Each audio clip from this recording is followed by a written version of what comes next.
2024-এর যে July August আন্দোলন, অভ্যুত্থান, গণ অভ্যুত্থান, বিপ্লব, যেভাবেই আপনি বর্ণনা করেন না কেন, সেই ঘটনায় দুইটা পক্ষ আক্রান্ত হওয়ার আলোচনা অনেক দিন থেকেই চলছে। বিগত 1.5 বছর ধরে যে আলোচনাটা চলছে, ছাত্র জনতা যেমন আক্রান্ত হয়েছে, অপর পক্ষে পুলিশও আক্রান্ত হয়েছে। এবং অনেকে দাবি করেন ছাত্র জনতা যতটা না নিহত হয়েছে, তার চাইতে অনেক বেশি পুলিশ সদস্য নিহত হয়েছে। এবং বাংলাদেশে 400-র বেশি থানা পুড়িয়ে দেওয়ার ঘটনাও ঘটেছে। কিন্তু প্রফেসর ইউনূস সরকার একটা ইনডেমনিটি দিয়েছে। সেই ইনডেমনিটিটা কি? আগস্টের 31 তারিখ পর্যন্ত, যে 5 আগস্ট শেখ হাসিনার পতন হলো, সেই 5 আগস্ট পর্যন্ত না, আগস্টের 31 তারিখ পর্যন্ত যা কিছু হয়েছে তার জন্য কোনো মামলা করা যাবে না, কোনো অভিযোগ করা যাবে না, কোনো কিছু করা যাবে না, কারো বিরুদ্ধে কোনো ধরনের কোনো কথা বলা যাবে না। এবং পুলিশের যে হত্যাকাণ্ড, সেই ব্যাপারেও প্রফেসর ইউনূস সরকার কোনো ধরনের কোনো কথা বলেনি। পুলিশ হত্যাকাণ্ডের ব্যাপারে তারা তদন্তও করেনি, কোনো ভূমিকা তারা পালন করবে না, এটা তারা পরিষ্কার বলেই দিয়েছে।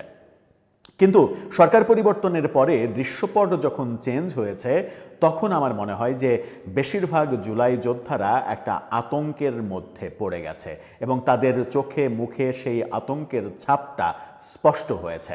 যখন সরকারের তরফ থেকে বলা হয়েছে যে পুলিশ হত্যাকাণ্ডের ব্যাপারেও তদন্ত হবে, তদন্তে যারা দোষী সাব্যস্ত হবে তাদের বিচার হবে, এই ব্যাপার, এই মনোভাব সরকার যখন পরিষ্কার করে দিয়েছে, তখন জুলাই যোদ্ধারা অনেকেই কোনো রাগ ঢাক না করে সরকারের বিরুদ্ধে হুমকি দেওয়া শুরু করেছে এবং সরকারের বিরুদ্ধে তারা আবার রাজপথে নামার আলটিমেটাম দিয়েও ফেলছে। গতকালকে নাহিদ ইসলাম এই ব্যাপারে একটা কথা বলেছেন এবং জুলাইকে কেন্দ্র করে বিভিন্ন পক্ষের বিভিন্ন রকমের বক্তব্য। ওই সময়, জুলাই পরবর্তী সময়ে আগস্টের 5 তারিখের পরে বিভিন্ন শিল্প কলকারখানা পুড়িয়ে দেয়া, থানা পুড়িয়ে দেওয়ার যে রোমহর্ষক ঘটনাগুলো ঘটেছে, সেগুলো আবার নতুন করে আলোচনা হচ্ছে। এতে করে কি শুধুমাত্র জুলাই যোদ্ধা নাকি উপদেষ্টাদেরও কেউ কেউ ফেঁসে যেতে পারেন, যার কারণে সবার চোখে মুখে একটা ভয়ের, একটা আতঙ্কের পরিস্থিতি তৈরি হয়েছে। আসলে আমরা সমাজে কোনটা চাই? আমরা কি সমাজে আইনের শাসন প্রতিষ্ঠিত হোক এটা চাই, নাকি এক পক্ষ আইনের শাসন পাবে আর এক পক্ষ বঞ্চিত হবে সেটা চাই?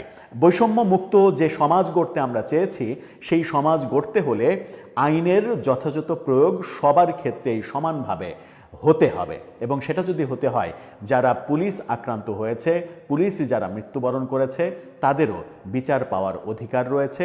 এটা একটা বড় দাবি ছিল প্রফেসর ইউনূস সরকারের আমলে, কিন্তু সেই দাবিকে তারা কর্ণপাত করেনি, তারা তাদের মতো করে সিদ্ধান্ত নিয়েছে। বর্তমান সরকারের আমলে এসে গণেশটা উল্টে গেল। গণেশটা যখন উল্টে গেল, তখন কি বলছেন নাহিদ ইসলাম? 5 আগস্ট পরবর্তী সময়ে কোন কোন রোমহর্ষক ঘটনা ঘটেছে, আসিফ নজরুলের আগের কথা এখনকার কথার পার্থক্যে আমরা কি বুঝতে পারছি, ফরহাদ মজারদের আগের কথা এখনকার কথার পার্থক্য দেখে আমরা কি বুঝতে পারছি, আদতে আমাদের বৈষম্য বিরোধী সরকার প্রফেসর ইউনূস সরকার 1.5 বছরে আমাদেরকে কি একটা ভালো বাংলাদেশ উপহার দিতে পেরেছে, নাকি আমরা বহু বছর পিছিয়ে গেছি?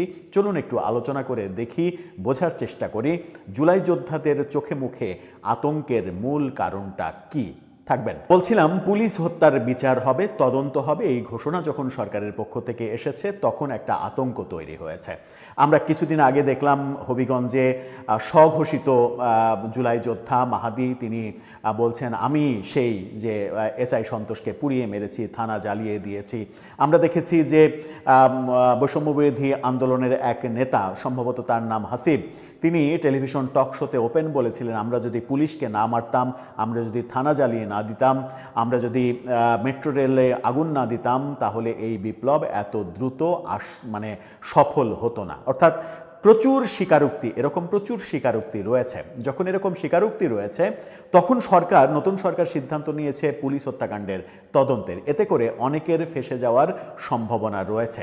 বিশেষ করে 5 আগস্ট থেকে পরবর্তী সময়ে 31 আগস্ট পর্যন্ত সারা দেশে যে ঘটনাগুলো ঘটেছে তার জন্য অনেক জুলাই যোদ্ধা যেমন ফেঁসে যেতে পারেন, তেমনি অনেক উপদেষ্টাও ফেঁসে যেতে পারেন, এই আলোচনা রয়েছে। গতকালকে আমরা নাহিদ ইসলামকে বলতে শুনেছি যে শুনছি পুলিশ হত্যার নাকি বিচার হবে।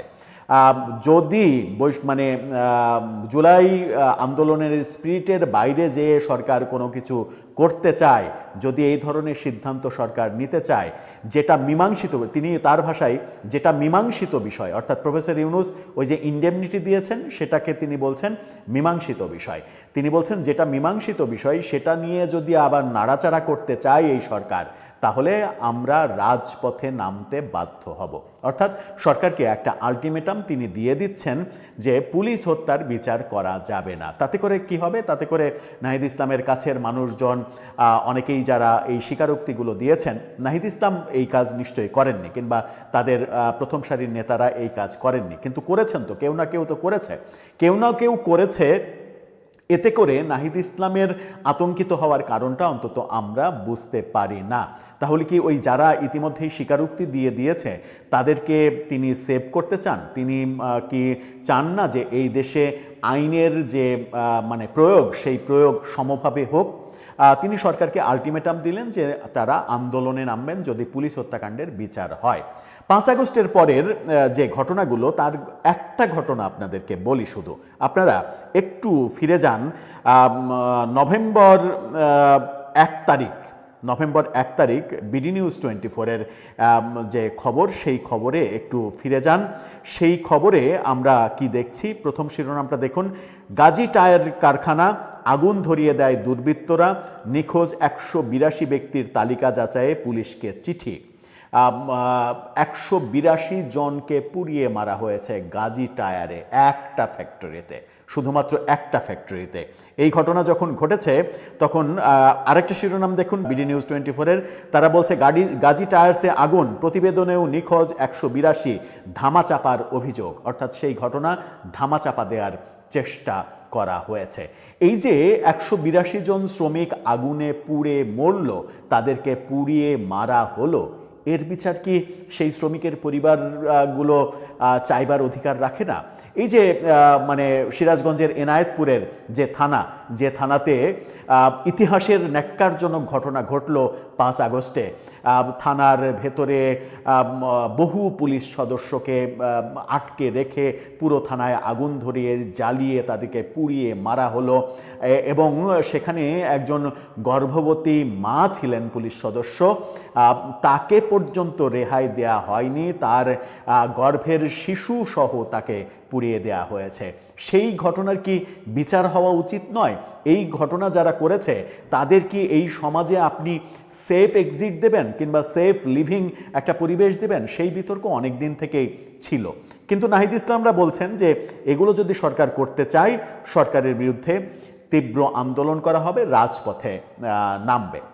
যেটা ভালো তারা মনে করবেন সেটা তারা করবেন, কিন্তু মানবিক দিক ভাবলে কোনটা ভাবা উচিত সেটাও একটু বিনয়ের সঙ্গে বলা তাদেরকে, একটু ভেবে দেখবেন যে বিচার পাবার অধিকার যদি সবার না থাকে, বিচারহীনতার সংস্কৃতি যদি আপনিও অব্যাহত রাখতে চান, তাহলে আপনার কি অধিকার আছে কিংবা থাকে শেখ হাসিনা সরকারকে ফ্যাসিস্ট বলার? জুলাই আন্দোলনের অন্যতম পরামর্শ কিংবা পেছনের মেধা দানকারী ব্যক্তি হিসেবে পরিচিত ফরহাদ মজার, তাকে নিয়ে একটা ফটোকার্ড খুব ভাইরাল হয়েছে। সেই ফটোকার্ডে তার 2 সময়ের 2টা বক্তব্য এসেছে। সেই 2 সময়ের বক্তব্য কি? 24 আগস্ট 2024-এ একটা বক্তব্য দিয়েছিলেন, 14 ফেব্রুয়ারি 2026-এ আর একটা বক্তব্য দিয়েছেন। সেই ফটোকার্ডটা দেখে নিন। সেখানে তিনি 24 আগস্ট 2024-এ বলেছিলেন দেশকে ইউরোপ বানাতে 5 বছর লাগবে না, অর্থাৎ প্রফেসর ইউনূস সরকারের আমলেই দেশ ইউরোপ হয়ে যাবে। আবার একই ফটোকার্ডে দেখেন যে তিনি 2026-এর 14 ফেব্রুয়ারি এসে বলছেন ইউনূসের কারণে দেশ 50 বছর পেছনে গেছে। অর্থাৎ প্রফেসর ইউনূস সরকারের আমলটা কেমন আমল ছিল সেটা তিনি নিজেই এই এবছরের 14ই ফেব্রুয়ারি এসে সেটা বলে দিচ্ছেন।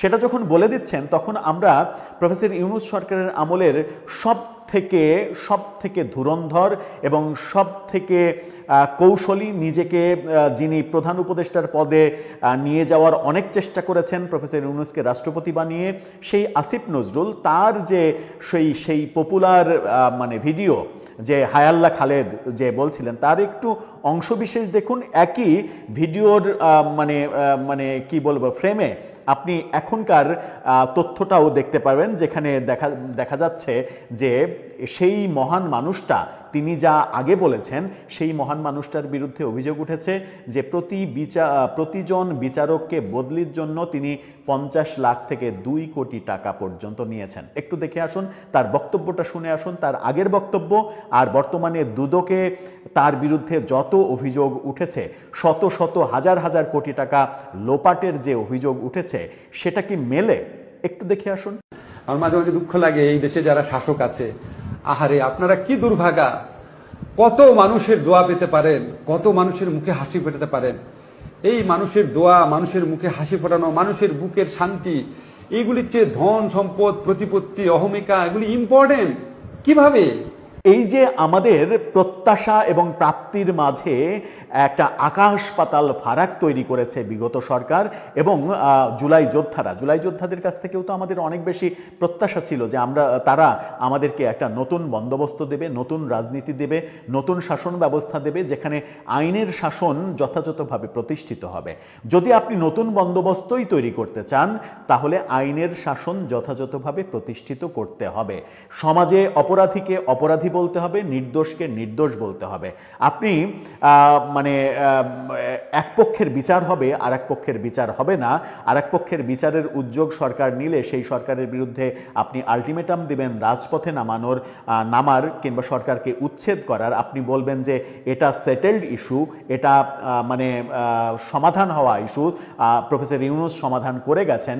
প্রফেসর ইউনূস সরকার কি রকম সমাধান করেছেন সেটা আসিফ নজরুলের এই বক্তব্যে যেমন প্রমাণ পেলেন, ফরহাদ মাজারের ওই সময়ের দুই বক্তব্যে যেমন প্রমাণ পেলেন, তেমনি গাজী টায়ার একটা ফ্যাক্টরির কথা শুধু বললাম যেখানে 182 জন শ্রমিককে পুড়িয়ে মারা হয়েছে, তার বিচারের বও হয়নি, বিচারের বয়ের কাছেও প্রফেসর ইউনূস সরকার যায়নি। এটা কি বৈষম্যহীন বাংলাদেশ, কিংবা এটা কি নতুন বন্দোবস্ত? এই নতুন বন্দোবস্তের স্বপ্ন কি আমরা দেখেছিলাম? সেই প্রশ্নটা অনেকে করছেন। দর্শক, আপনি কি ভাবছেন? আপনার ভাবনা কি? বিএনপি সরকার এসে পুলিশ হত্যাকাণ্ডের বিচারের তদন্তের নির্দেশ দিয়েছে এবং এই হত্যাকাণ্ডের বিচার হবে বলে মনে হচ্ছে। এই ব্যাপারটাকে কেন্দ্র করে আবারও কি জল ঘোলা হতে পারে? আবারও কি মাঠে নেমে সরকার পতনের আন্দোলন হতে পারে? এবং সেটা হলে কোন পরিস্থিতির দিকে যাবে, কারা কোন পক্ষে যাবে? আপনার মতামত জানিয়ে লিখতে পারেন আমাদের।